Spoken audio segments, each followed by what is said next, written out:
Hey YouTube.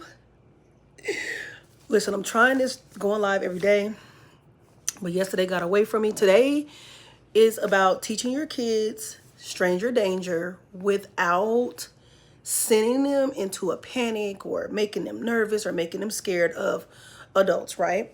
So, a few of my parents had suggested this, like how do you teach your child that is really, really friendly about strangers and how not to, you know, trust all adults, right? So this is what this live is about. So we're going to go over it. Okay. I got my notes. I'm so proud of myself. All right. Teaching kids not to talk to strangers without parent present is important for safety. Here are some strategies, okay? Number one, explain what a stranger is to your child. Make sure your child understand who strangers are. Explain that a stranger is someone neither one of you knows, right? It's not just about the stranger not knowing your child. It's also about the stranger not knowing you as the parent. Like, we don't know that person. So when you go in like grocery stores and things like that, you don't know those people. Those are strangers, right? But if you know someone, right? Like, say you have a friend that your child have not met yet, or you have you have a friend that your child have not met yet. They're not a stranger to you or your family, but your child do not know them. So when it comes to that, you have to teach your child the difference. If someone decides to approach your child and say, hey, oh my God, like my daughter's been approached before. I think it's very inappropriate when people see my daughter out because I have a high following and they speak to her without me present. I think it's very inappropriate, right? So teaching my daughter the difference between just because they see me online don't mean they know me. So having safe words, we'll get there. Having a safe word is very important. So we're going to go into number two, age appropriate language. Explain the concept in a way that's appropriate for their age. Keep it simple and avoid instilling fear, right? You can instill fear in your child. And to the point where your child loses sleep, your child is paranoid, your child is overwhelmed, your child becomes scared of people, your child doesn't want to make friends because we're teaching stranger danger. You don't know that person, don't trust them, but we're not teaching them properly. You're instilling fear in them. So some of the things you would end up having to do is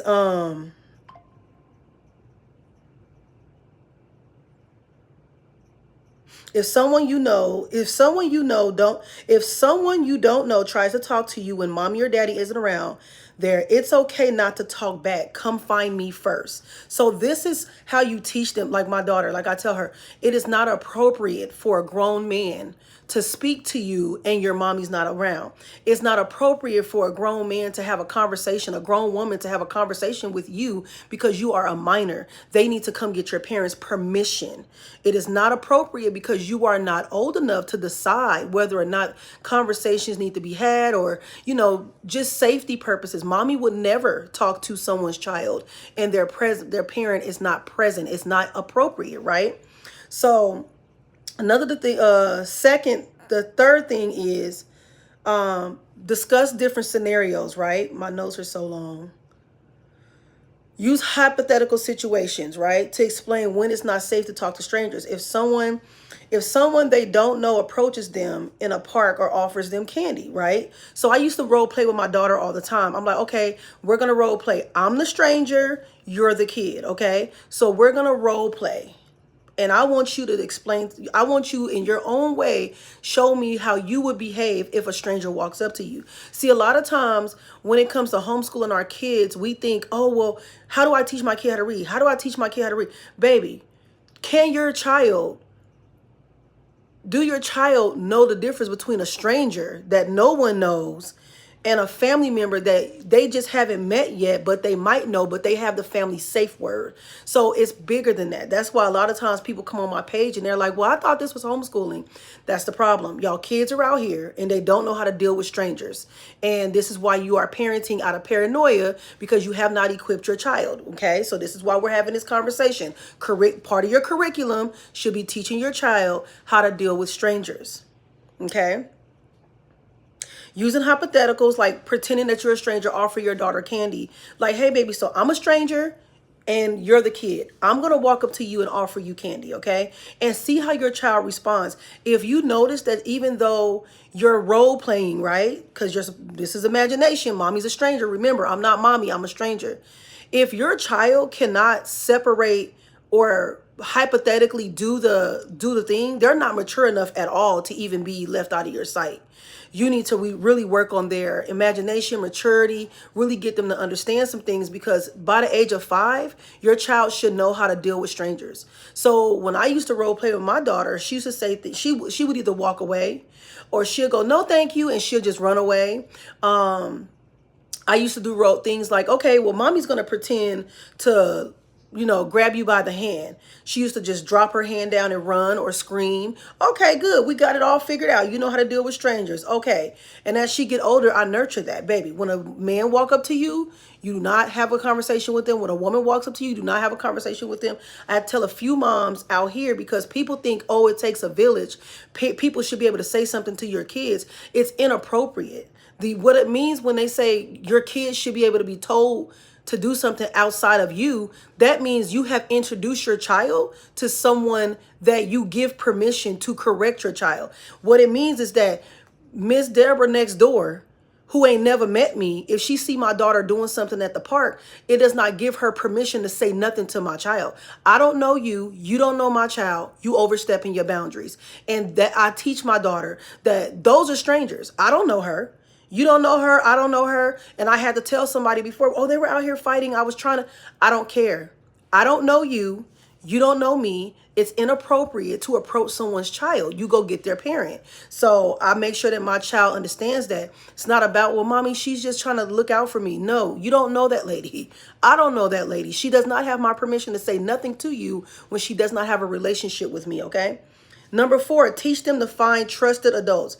If you're lost or need help, they should look for trusted adults, like a teacher, a police officer, a parent with a child. I teach my daughter this.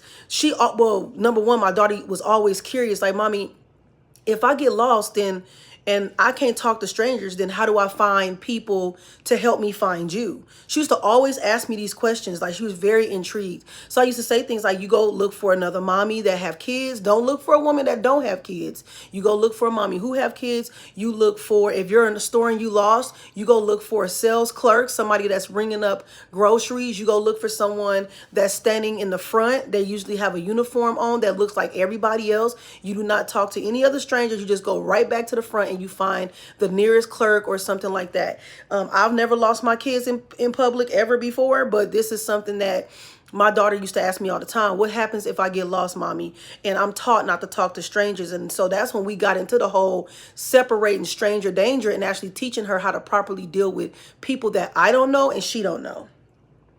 Number 5, create a safe word. A lot of people don't know this. In your family, you guys should have safe words.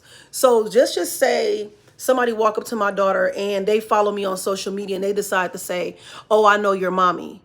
Your mommy told me that I have permission to take you somewhere. I know your mommy. Your mommy name is such and such, blah, blah, blah. She does this for a living. Like, say if they had a lot more information on me that will try to make my daughter trust them, right?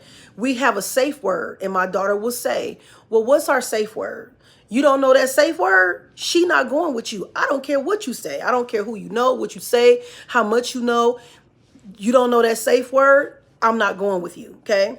That is created inside of your whole family. That grandma should know it, cousins should know, people that you close to should know a safe word, so that if anybody tries to talk to your child or get your child to leave with them, your baby knows, like, what's our family safe word, right?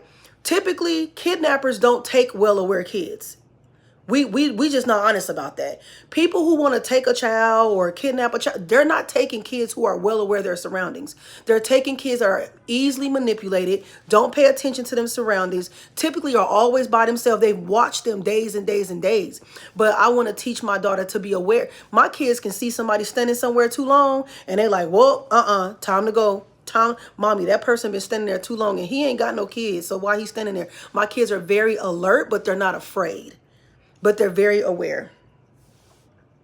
Number 5, so create a safe word for your kid, your family. Number 6, role play. Act out scenarios where they have to decide whether or not to talk to a stranger. This helps them practice safe decision making.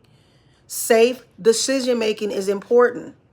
Number 7, explain expectations, okay?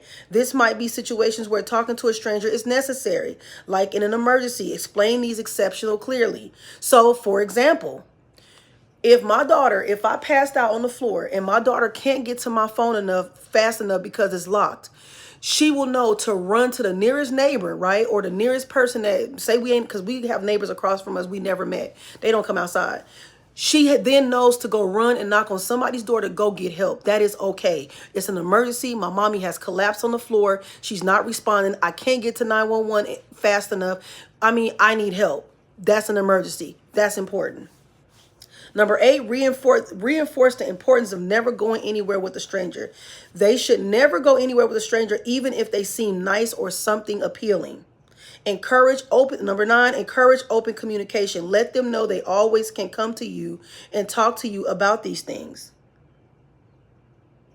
It's important and it's okay to tell us things, right? By giving these concrete examples of role playing, your child will better understand and remember safe guidelines. I'm telling you, I don't panic as a mom. The park is right in front of me, like right in front of me. I don't have to sit at the park and just be like, my kids are 7 and 11. I don't have to stalk them at the park. My daughter knows not to go out of my sight. My daughter knows not to, if she sees somebody uncomfortable standing there too long, she will come in the house. It's happened a few times. She's like, Mommy, it's a weird man standing there. I don't know if he work here, but I wasn't taking no chances. So I decided to come in the house until he leaves. My son is the same way. He's 11. If they feel uncomfortable and there's too many adults out there, or even teenagers, too many teens out there, my kids will come in the house and be like, it's just too many big kids out there. So you have to teach your kids to be aware and not to just avoid humans, but to make safety decisions, be able to critical think and make safe decisions on their behalves without you always hovering over them. So outside of a curriculum, teaching your kids about strangers is extremely important.